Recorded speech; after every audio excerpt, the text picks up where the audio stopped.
Discover holes in the priest's perception of reality and glimpse how shattered is the objective reality. First revelation: self-righteousness and only the results matter mindset can make a monster. It can be seen how self-centered the priest is.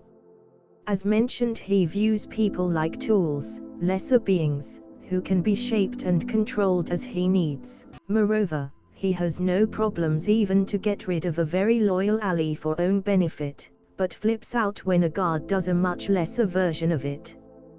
From the sidelines it seems so hypocritical that it is acceptable to do whatever he wants with other people, but doing anything harmful toward him is the biggest sin imaginable.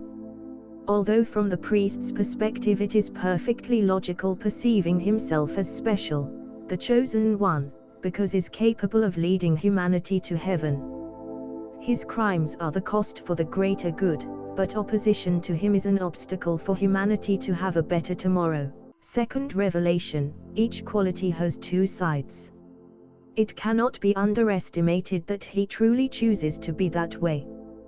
Deeply understanding the alternatives, even knowing what he does is deemed bad by society. Furthermore, takes his capability of good and uses to better manipulate others by simulating care to make people let their guard down, also understanding what others feel and want to exploit as a weakness or use as a motivator. What makes the priest so dangerous is that he can shape and control people not only directly with discs, but also hidden with manipulation, therefore increasing his ability to gain pawns and allowing to be hidden even in plain sight. Parallels with 20th century dictators are undeniable.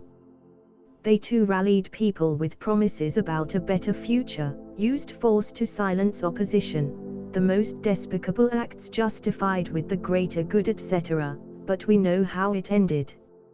History countless times has shown that even truly wishing to make the world a better place can be detrimental, if wrongly implemented or meaning is perverted. For example, similarly to medieval crusaders, the priest has a huge crest on his clothes. It can symbolize Christ's suffering for humanity's sins and by extension something holy, but actions perverted it, turning into a sign of mass murderers for their beliefs. In this light it only seems appropriate that Green Day's user also had a huge crest on his clothes. Third revelation: perspective changes perception of reality and the result validates the perception. The priest's perception is that all people are born evil or at least very selfish, so he does not believe in true love, but the statement is contradicted by people like Jotaro, who sacrifice their lives for loved ones. What did they gain in return for it? Still, the belief is so deep-rooted that he cannot literally see the overwhelming evidence of the contrary in front of his eyes. Moreover, we could see what happened when a $100 bet had been made. On the one hand, Jolyne was suspicious, very careful about the bet, so she perceived the offer as a trap and rejected it.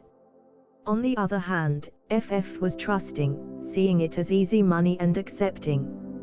ERMs was in the middle by being calculative, weighting pros and cons, so perceived it as a low-risk opportunity worth taking. They won the $100 bet, validating FF and ERM's points of views. After there was a $1,000 bet and they had the same type of thinking. They lost the bet, validating Jolyne's point of view. So who ultimately was right? Fourth revelation: perspective leading to the most optimal outcome is a constant balancing act.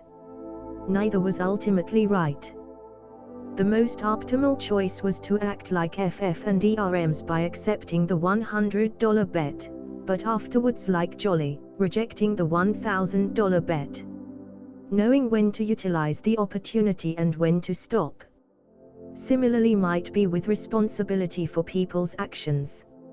Lynn Manson to some extent reflects simple black and white justice without nuance, where only direct action matters and once the price for violation is paid, all is forgiven. Meanwhile Jolyne shows more complex justice, where she even takes responsibility for the indirect consequences of her actions, such as involving ERMs in fight versus White Snake. Similarly about balance of process and result. For example, to achieve her goal, Jolyne chose not to harm a seemingly innocent person, contrary to the priest's approach, where the goal justifies the means. It just shows the priest's limited understanding of freedom. The topic is very subjective and vast, but the rule of thumb for sustainable freedom is that one person's freedom ends where other person's starts. Jolyne respected it, while the priest massively overstepped the boundaries. Fifth revelation: humans are flawed beings bound to make mistakes due to their limitations. A fundamental priest's belief is that good deeds can erase bad. But what if it is not the right way to approach them? What if they are separated, the good and bad deeds standing on their own merit? Just think about it: you cannot revive people who have already passed away, no matter how many you save. And the opposite is true: by saving someone, that person's life is prolonged compared to the alternative, no changing that. Seeing from this perspective, the process becomes much more important, making the priest's mindset somewhat ave.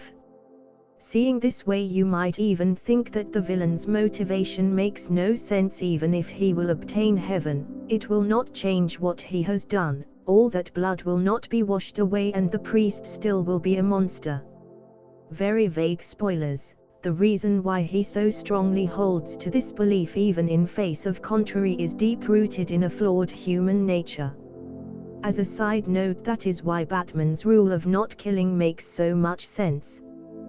There is always the possibility of error, and by not doing something so drastic, if Batman made that type of mistake, he would be able to somewhat fix it, massively lessening the outcome of it. Stand analysis. The stand's ability reflects the user's ruthless pursuit of money no matter what.